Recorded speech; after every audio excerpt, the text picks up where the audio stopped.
Salut à tous, bienvenue dans Gaming, bienvenue sur RTC, salut Gilles. Salut Philippe. Ça va? Super. Pleine forme pour deux raisons. Mhm. La première, c'est qu'on vient d'avoir la visite des gars de Campai. Ils nous ont fait de super beaux cadeaux. On fait fort. Ouais, c'était sympa. Donc on vous conseille la prochaine émission de Campai. Et puis aussi parce que notre réalisateur s'amuse à faire le générique À la bouche. à la bouche. On va pas vous le passer parce que c'est vraiment nul, mais ça nous fait rire. Bon, bref. Du côté du sommaire, Gilles, Ouais. on a du super lourd. Fin d'année oblige, du blockbuster. Exactement. 4 tours en magasin. Hitman 2 qu'on avait joué en avant-première à Cologne. Voilà, on l'avait pré-testé en quelque sorte. Battlefield 5. Battlefield 5, le coup de cœur ultime dont tout le monde parle, Red Dead Redemption 2 et son mode online en bêta. Ouais, et c'est du solide effectivement. Fallout 76, Star Citizen.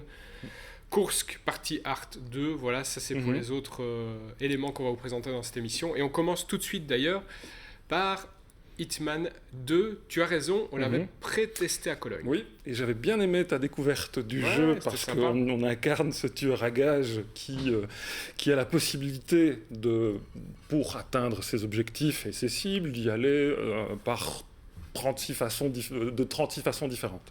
J'avais bien aimé quand tu t'amusais à cacher les corps dans la déchiqueteuse. Ça, c'était pour la manière... Non, J'ai jamais fait ça moi. non, c'était pas Jamais. toi. C'était pas toi. Non, Ça a pas été du tout. diffusé, Philippe, on a des Non mais preuves. t'as raison, effectivement, il y a Oui. le scénario peut Oui. vraiment On m'en prendre a- des formes différentes. Les gens m'en ont parlé, tu sais, dans la rue. Ils m'ont dit, Philippe, j'ai dit, ah oui, lui, j'ai bien aimé le moment de la déchiqueteuse. Non, dans Hitman 2, c'est tueur à gages. C'est vraiment l'opposé de James Bond, de là où James Bond est sympa, avenant, voilà. Le code 47, un clone. Le terrain de jeu et l'univers devient un terrain de jeu. C'est toujours aussi bien foutu dans le sens où l'excitation de s'introduire là où on ne peut pas, d'arriver, comme on le voit pour l'instant, dans cette villa, C'est joliment dit ça. dans cette ville-là, de prendre l'identité d'un autre qu'on a assommé, qu'on a rangé soigneusement dans le placard, parce que je ne suis pas un sanguinaire comme toi, et de progresser dans la map.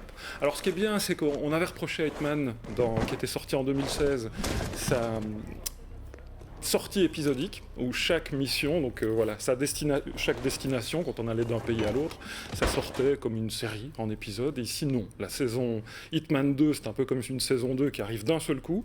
Pour celui qui n'a pas joué, il peut aussi se procurer, dans certaines versions, on se retrouve avec toutes les premières cartes dans cette version 2 en plus, et ça marche toujours aussi bien.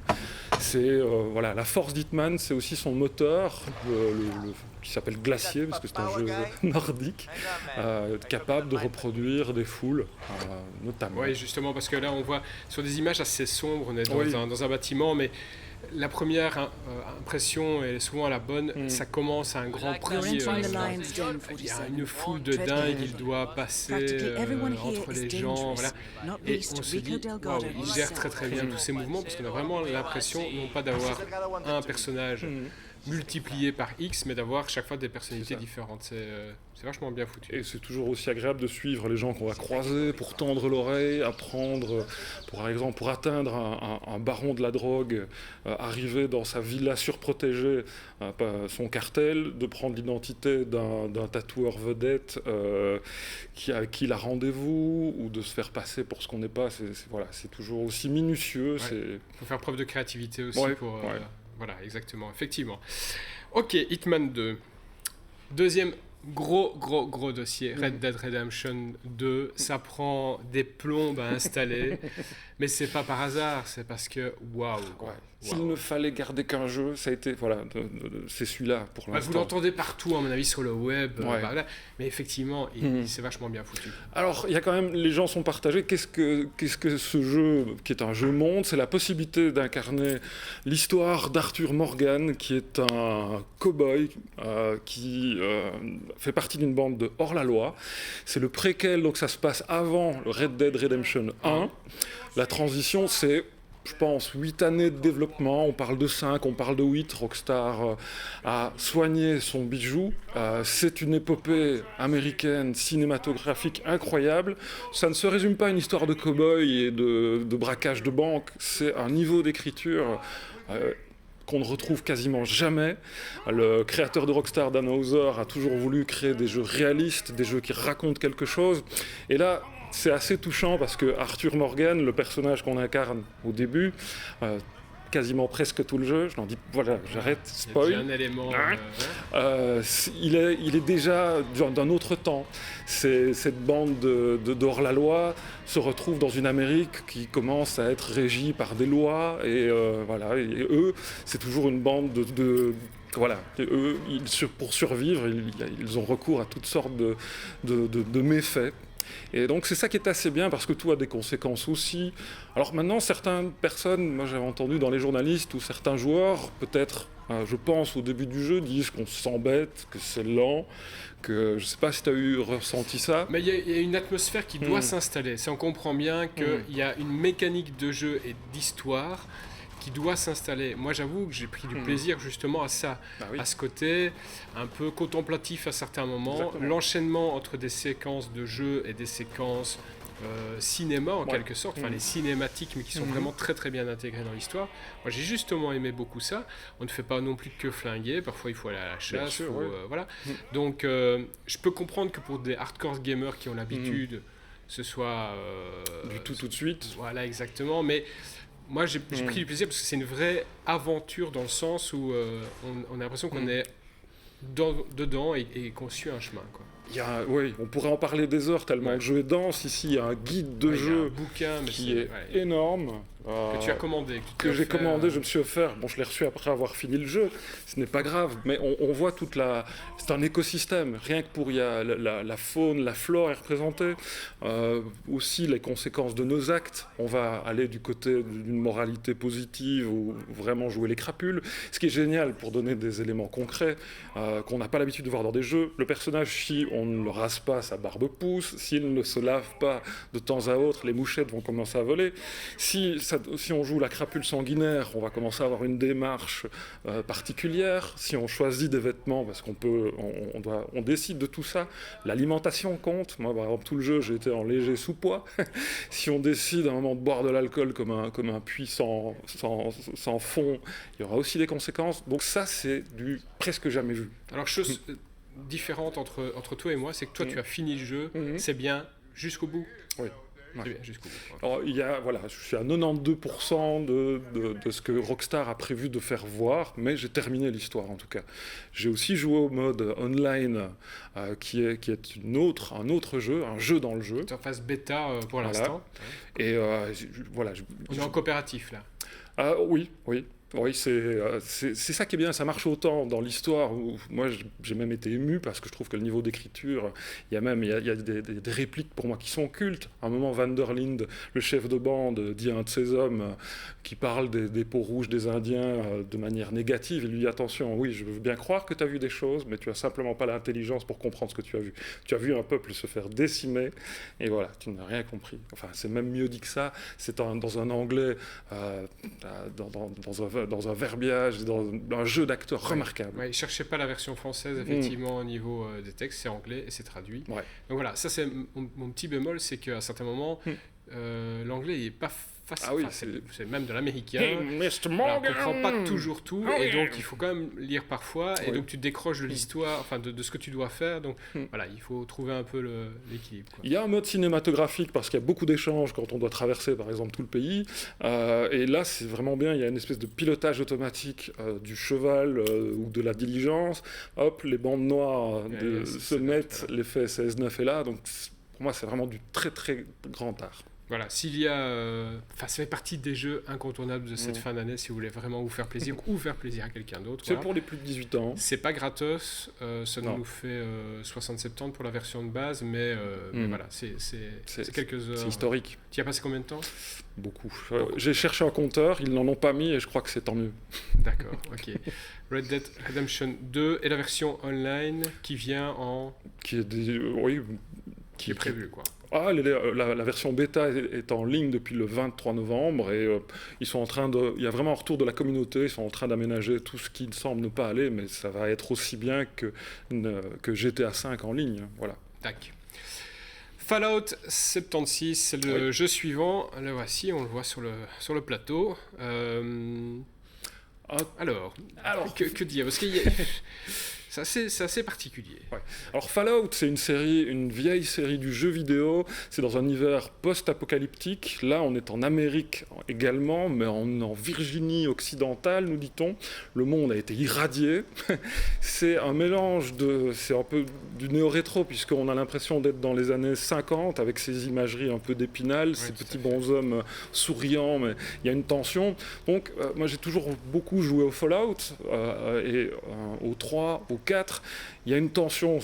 Moi, quand je joue à Fallout, ça me plombait tellement c'est dense. Maintenant, ici, ils ont quand même, dans cet univers post-apocalyptique, on incarne quelqu'un qui a grandi dans un abri, l'abri 76, voilà, et on décide d'aller au dehors, voir le monde tel qu'il est. Alors, faire du camping dans un premier temps. Oui, le monde est quasiment... On ne croise pas d'humains, puisque c'est un jeu qui est volontairement tourné vers le jeu en ligne. Ça veut dire qu'on va trouver d'autres joueurs qui doivent partir à la recherche de la... je ne sais plus comment on la nomme, là. Oui. Là, on voit qu'il va dézinguer. Je pense que c'est un robot qui va attaquer là maintenant. Oui. Voilà. Je cherche le mot. Ouais, je te fais gagner du temps pendant ce temps-là. Merci. Voilà. Comment est-ce que je l'ai noté? Voilà, il y a un peu d'exploration, il y a du camping, un peu d'exploration, et puis il y a un peu de shot juste après. Voilà. Pendant ce temps-là, Gilles est toujours en train de chercher. Oui. La mission dans le jeu, c'est la superviseuse. Merci Philippe, la superviseuse de l'abri, donc qui va nous laisser des indices sous forme d'audio guide, on va dire. Donc on est un peu une espèce de journaliste qui va la suivre dans ce monde assez étrange. Maintenant, jouer à Fallout 76 alors que Red Dead Redemption est sorti, la comparaison est difficile. Ça, c'est le problème. Ouais. Maintenant, il y a un truc qui marche, moi, même si j'avais pas trop envie d'y jouer, j'avais plutôt envie de ressauter sur le cheval avec Arthur Morgan, il y a quand même un univers. Ce jeu est aussi contemplatif, étonnamment, parce que l'intérêt du jeu n'est pas tellement de ce qu'on va voir, parce que là, on tire sur des robots, qu'on fait du camping, comme tu as dit, qu'on va ramasser des trucs, qu'on va faire cuire un steak de rat irradié, qu'on va boire de l'eau polluée. Non, la carte est très vaste, et on va se surprendre à fouiller dans toutes les maisons, à la recherche d'histoires passées. C'est ça l'intérêt du jeu. Maintenant, il est fort, fort critiqué, parce qu'il est énormément buggé. Bethesda Studio, qu'on a connu sur Skyrim, sur d'autres jeux, sort ce Fallout 76. Certains disent, est-ce que ce n'était pas trop tôt? Maintenant, il faut savoir à quoi on joue, en tout cas. Oui, effectivement. Et c'est vrai qu'au niveau image, il ne faut pas comparer les jeux, parce que c'est un peu compliqué. Ce qu'on vient de voir là, c'est pas top, quoi. Donc, mais bon, ça a son petit public, quoi. Je pense que c'est un public, bien sûr. Petit public, ça a son public, tout court. Ok.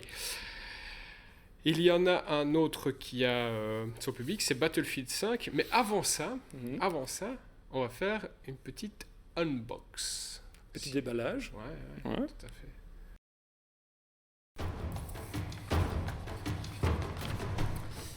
Voilà, un unbox, un peu de matos. Voilà, je le prends. Attention, oui, je disparaît. Attention. Voilà, réalisateur qui est passé sur un autre plan pour pas me voir me baisser. Voilà. Je montre à la caméra, mais vous avez... Ah voilà, on va éviter le reflet. Voilà, comme ceci. C'est ce qu'on appelle entre joueurs la PlayStation. Une PlayStation, mais c'est quoi une PlayStation? Je ne connais pas ce nom. PlayStation, c'est la PlayStation classique. PlayStation suit un peu la mode de ce qu'on a vu avec la Nintendo Mini, la Nintendo classique, tout ça. Et voilà, PlayStation sort aussi sa version du revival, du rétro gaming. Tu peux l'ouvrir. Avec un certain nombre. Bah oui, il y a un unbox. Oui. On va l'ouvrir avec un certain nombre de jeux qui sont préchargés. Ouais. Qu'est-ce qu'il y a dedans comme jeu? Tu sais, toi? Moi, j'ai vu la liste maintenant. Tu les connais pas par cœur. Elle est arrivée hier soir. Ça, c'est vrai aussi. Elle est arrivée hier soir. Attention. Final Fantasy VII Rayman, Tekken 3, Resident Evil, Twisted Metal. Il y a quoi? Maintenant, il y a Grand étrange. Theft Auto. Destruction Derby, voilà quoi. Ça reste étrange parce que c'est vraiment du rétro gaming qu'on a déjà fait. Voilà, Final Fantasy VII, c'est un jeu incroyable, mais qu'on a déjà rejoué dans toutes sortes de versions. Donc je crois qu'il y a aussi un côté collectionneur, c'est prévu. Il y a tout, voilà, le célèbre carton avec la notification informatique de la PlayStation. Ça, c'est une invitation, oui, mais je ne suis pas allé. 4 décembre. Je sais bien. Bien joué. Bon, voilà, c'était... Donc voilà, l'engin, on connaît le principe. le principe, effectivement. C'est vendu combien, tu sais? Une centaine d'euros, 99 euros. Voilà. Ah, c'est vraiment de l'unbox. Hein, là. Ouais. Sur le coup, il n'y a pas plus d'unbox que ça, comme vous voyez. Elle n'a jamais été, été déballée. Je te la laisse. Est-ce que ça te tente de C'est vraiment revivre la mini quoi. Oui. Est-ce que ça te tente de revivre l'époque de la PlayStation 1? Alors, ce qui est un peu casse-pied, c'est que je vais répéter exactement ce qu'on vient de dire. Après avoir joué à Red Dead Redemption, j'ai du mal à retaper ça sur une émission spéciale. ouais, Cowboy, voilà, exactement. on va venir avec. Des Mais écrans. voilà, ça a son petit public aussi. Et c'est surtout très, très immédiat. C'est-à-dire que ça, on Oui. le branche à la télé, on joue tout de suite. Quoi. Ouais. Il n'y a pas de temps d'attente. Non. Tu n'attends pas 40 minutes à installer Retrouver les câblages. 120 gigas d'un jeu. Donc voilà, ça existe. C'est pour les collectionneurs, c'est pour les fans, c'est pour les voilà, c'est les. Ouais. Ceci dit, tu n'as pas encore testé. Non, mais Ok. je sais à quoi m'attendre. Donc on teste pour la prochaine émission et puis on vous fera un petit retour. là-dessus, quoi. Je l'arrange, hein. Ok. Ouais. Voilà. Voilà qui est fait, c'est en direct, hein, clairement. Jeu, maintenant, retour, jingle test. Non, pas de jingle, Battlefield directement, présent sur notre plateau ici. Waouh, là aussi quand même, ceci étant dit, on parle de Red Dead Redemption, mais ceci aussi, quand on est au milieu de la bataille, c'est rock'n'roll. Hein. Alors, Call of Duty, on en avait parlé dans la précédente émission, et Battlefield, ils sortent quasiment tous les 2 ans en même temps. Pour l'anecdote, ce qui est amusant, c'est que les développeurs avouent ne jamais trop savoir sur quoi la concurrence va travailler. Et ici, là, on a un Battlefield qui revient dans un mode solo avec ce qu'il fait de mieux. Voilà, on pourrait dire c'est reparti comme en 40 parce que c'est l'univers du mode solo. C'est le conflit de la Seconde Guerre mondiale avec ses points de vue toujours remarquables. Là, on voit les minutes de jeu du début qui sert peut-être de prise en main, mais ils avaient déjà fait ça dans la précédente version et moi je trouve ça vraiment remarquable. Ça veut dire qu'on passe de point de vue en point de vue dans le conflit, de camp en camp. On va incarner un artilleur, on va incarner un soldat de l'infanterie, et il y a une dimension historique, moi, qui me bouleverse à chaque fois, même si c'est parfois très grandiloquent, parce que les minutes de jeu qu'on va passer sur ce temps qui vont être relativement courtes au début, voilà, on est à Tobruk, et on sait bien qu'on va finir par se prendre, que la personne qu'on incarne va mourir. Et à la mort de ces personnages, il y a 5 personnages, je pense, au début du jeu qu'on va incarner, il y a des voix qui vont nous dire, qui vont parler de la guerre. C'est vraiment un récit historique de guerre. Je trouve que ça, en termes de témoignage, c'est assez impressionnant, tant la réalisation est grandiose. Effectivement, on est parfois à pied, parfois aussi sur un char, on peut être dans un avion également. Moi, je confesse que j'aime beaucoup la partie solo, mais Battlefield 5, c'est un mode multijoueur. J'avais beaucoup joué à la bêta, on en parlait hors antenne avant l'émission.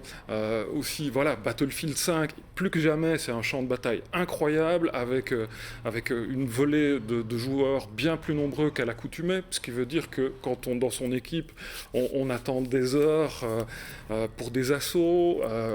Il y a une dimension totale en ligne qui, je pense, fait de Battlefield, qui reprend un peu son titre, je trouve, un cran au-dessus de Call of Duty, tant dans le mode solo que dans le mode online. C'est vraiment remarquable. Oui, au niveau réalisation graphique, on a vu les décors, waouh. C'est Electronic Arts qui revendique souvent son titre de premier éditeur mondial, et c'est pas pour rien quand à un moment, au niveau de la technique et de la qualité de l'image et de la réalisation, parce que passer de l'infanterie à l'aviation, que ce soit en ligne, en solo, de manière aussi fluide, c'est assez remarquable, puisque techniquement, c'est tout à fait une façon de gérer la 3D différemment, donc, et la physique. Et là, ça tient la route. On peut vraiment le dire. Ouais, on essaie de tenir parce qu'on a encore des images en avion. Je pense que ça va arriver un petit peu plus tard. C'est un titre important, évidemment, pour Electronic Arts. On avait vu à Cologne, il y avait tout un espace qui était réservé aussi à Battlefield 5. À quel point ce jeu, à ce moment-ci, pour les fêtes, il est important, effectivement. Voilà. Et puis c'est des tranches de vie aussi. Voilà, on passe dans les missions qui m'ont été données de vivre, il y a une histoire, il y a un scénario. Tu l'as fini aussi ? Non. Non, pas encore. Non. Ok. D'accord. Voilà, on est en plein combat aérien, là, effectivement. Ce que j'adore, c'est que tu entends que ça dézingue à tout va. Tu as une petite musique classique derrière. Et ce qui est remarquable, c'est le son aussi. Le son dans Battlefield, comme dans des productions pareilles, la modélisation des bruits d'un Stuka, d'un tir d'artillerie, des CA, quand on change d'arme, c'est vraiment du grandiose. Tac. Ok, on y revient. Battlefield 5, il est là, sur le plateau. C'est la super production. Non, il faut revenir sur le large. Je le dis à Jean-Pierre, notre réalisateur. Voilà. Merci à vous. On revient maintenant sur Star Citizen. Le cas Star Citizen. Gilles. Star Citizen, c'est le fruit de l'imagination d'un développeur qui, avec un financement participatif sur base de ses intentions, a réussi à lever 200 millions de dollars. Il y travaille... 200 millions. Ouais, 200 millions. Donc voilà.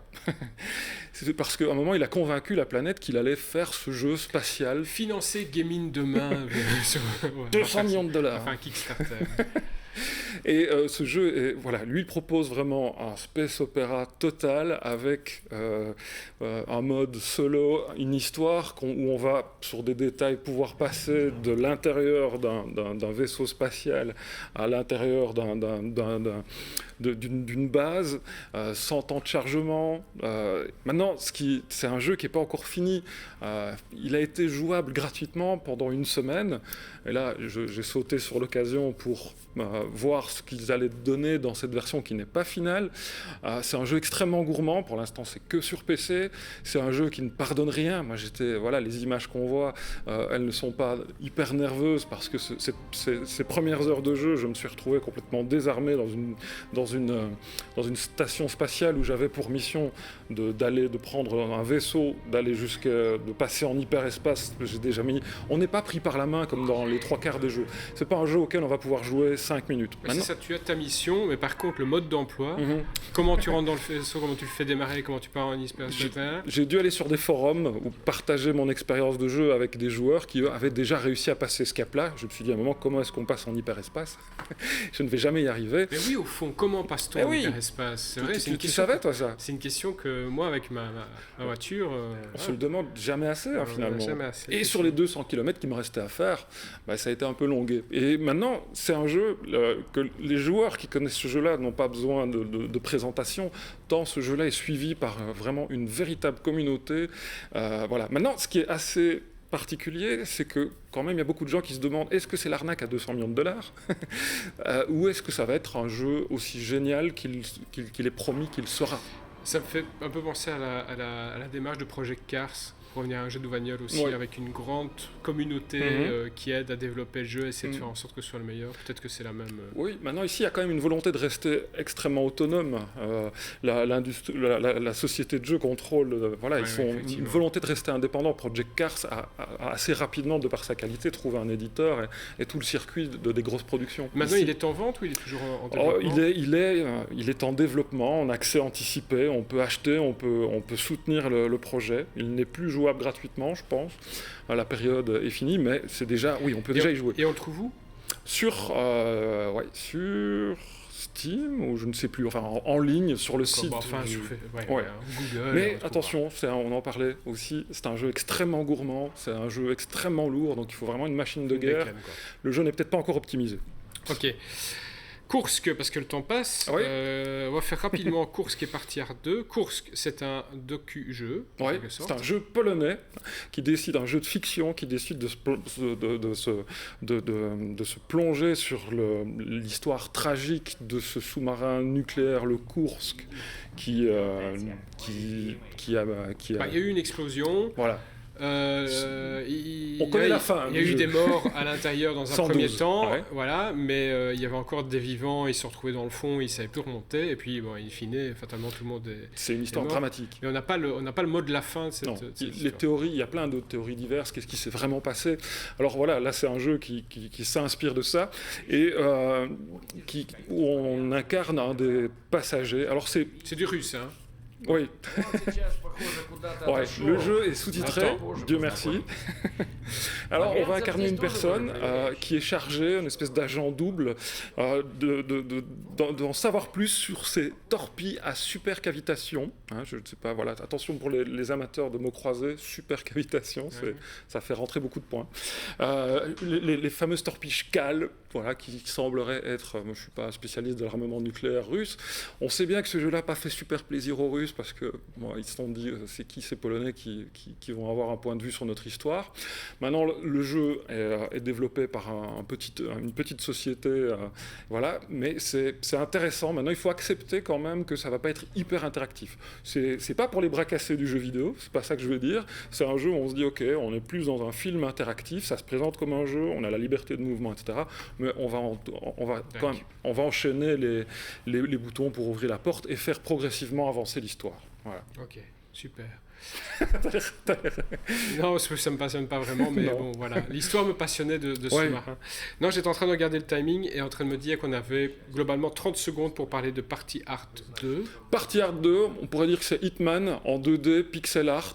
Ça veut dire qu'on incarne un petit personnage en pixel qui est sur une carte, doit virer les troubles faits, s'infiltrer, accessoirement démanteler un réseau de drogue et éviter la Terre d'être envahi par des extraterrestres. C'est un jeu, moi, hyper bien fait, ça n'a pas l'air.